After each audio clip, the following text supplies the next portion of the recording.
This is Hidalgo, my 2022 Kawasaki KLR 650, with a few upgrades.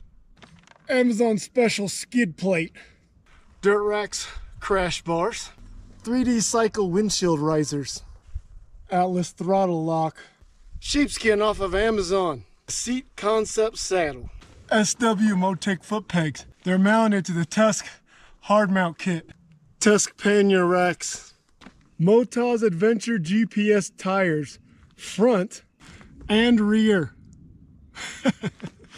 Oh, give me that. You kind of have to know KLR to understand this one. It's the clutch bypass switch. Upgraded USB port. Nelson rig gear soft luggage. Pretty much everywhere.